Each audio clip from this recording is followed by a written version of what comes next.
আচ্ছা, আমরা কেন এমআর প্রফেশনে জয়েন হতে চাই, কেন এই প্রফেশনে আসতে চাই? যদিও আমরা জানি দৌড়ঝাঁপ আছে, অনেক প্রেসার আছে, ফিজিক্যালি মেন্টালি, রোদ জল বৃষ্টি সব কিছুকে উপেক্ষা করে আমাদের কাজ করতে হয়। তাহলে কেন এমআর এমআর এমআর?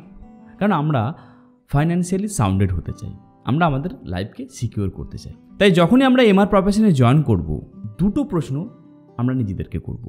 এক, যেহেতু আমি এই প্রফেশনে আসতে চলেছি, এটা একটা প্রাইভেট সেক্টর, এখানে কোনো সিস্টেমেটিক নেই। এমনটা নয় যে আমি জয়েন করে গেছি আজীবন চলবে।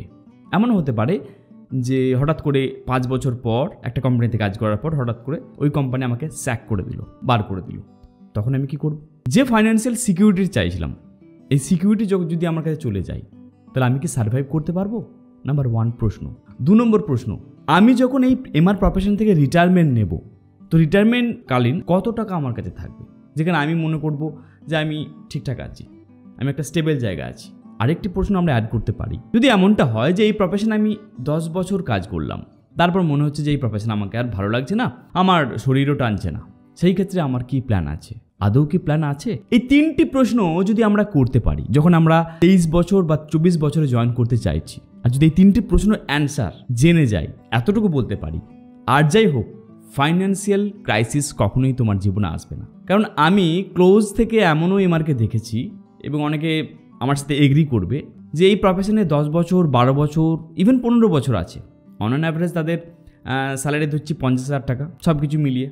যদি কোনো কারণে কোম্পানি তাকে বসিয়ে দেয় 2 মাসের জন্য বা 3 মাসের জন্য, বিশ্বাস করো তারা কিন্তু সংসার চালাতে পারবে না।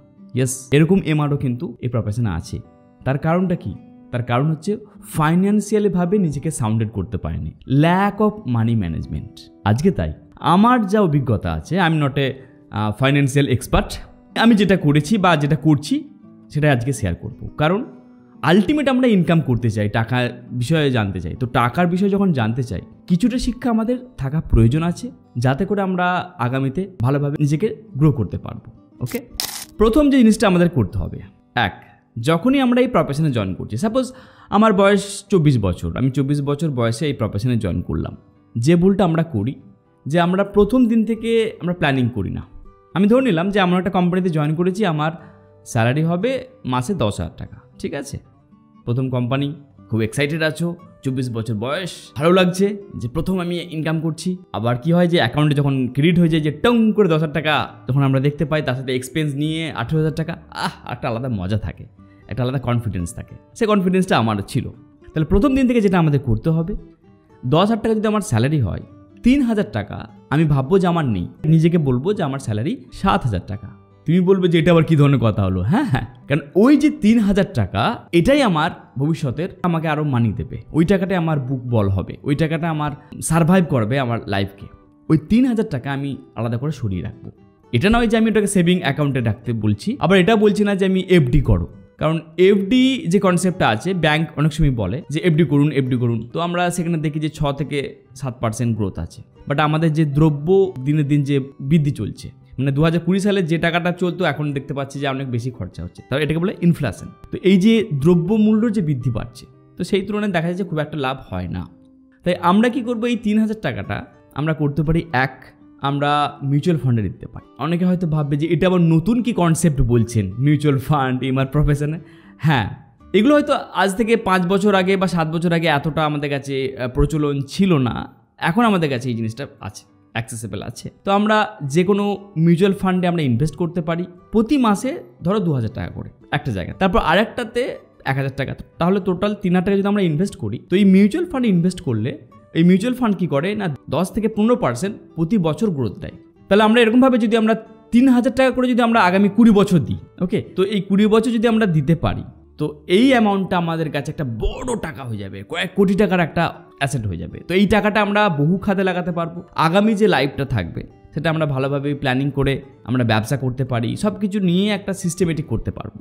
তাহলে দেখো এটা কোন প্ল্যানটা, মানে যদি আমরা 10,000 টাকা আগামী 20 বছর ইনকাম করি, অবশ্যই করবো না, কারণ প্রথম বছর আমার 10,000, তারপর আগামী 5 বছর আমার স্যালারি বাড়বে, তার সাথে আমি আবার ইনভেস্টমেন্টটা বাড়াতে পারবো। তাহলে এরকমভাবেই আমরা যদি প্ল্যানিং করি, অ্যাটলিস্ট আমার যে স্যালারি আছে তার থেকে যদি আমরা 30 থেকে 40% যদি আমরা আলাদা করে সরিয়ে নিই প্রতি মাসে, এবং ওই টাকাটা যদি আমরা ইনভেস্টমেন্টের খাতায় লাগাই, তাহলে কিন্তু একটা সময়ের পর আমাদের কখনোই মনে হবে না যে ফাইন্যান্সিয়াল ক্রাইসিস যাচ্ছে। যেমনটা আমি অনেকজনের কাছ থেকে দেখেছি যে 1 মাস বা 2 মাস বসে আছে, কোম্পানি কাজ নেই, কোম্পানি স্যাক করে দিয়েছে, দে ইভেন ডোন্ট নো মানে কি করবে, তারা পাগলের মতন হয়ে যায়। কারণ সংসার চালাতে হবে, বাবার খরচা আছে, বাবার ওষুধ আছে, মায়ের ওষুধ আছে, ফ্যামিলির সংসার হয়ে গেছে, ছেলের খরচা পুরো মেনটেন করতে হবে, সংসার খরচা, দে বিকাম ম্যাড।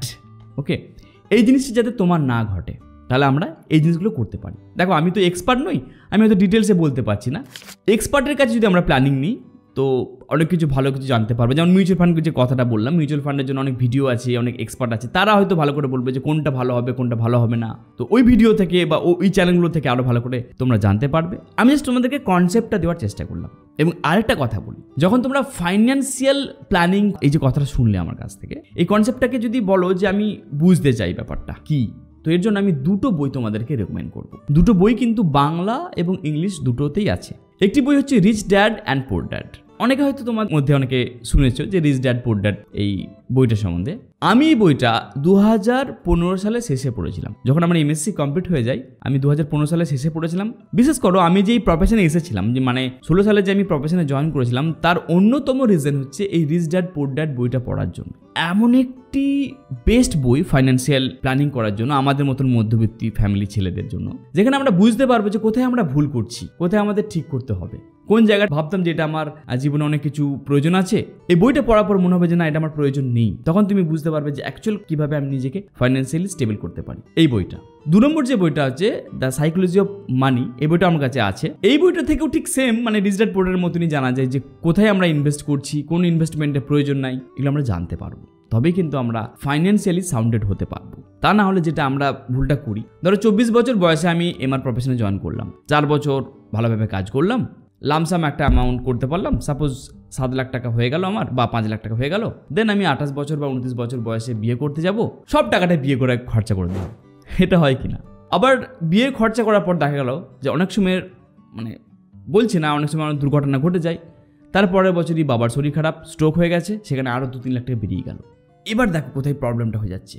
বিয়ে করেছে, 5-6 লাখ টাকা খরচা করে দিয়েছে, বাবার পেছনে 1-2 লাখ টাকা খরচা হয়ে গেছে।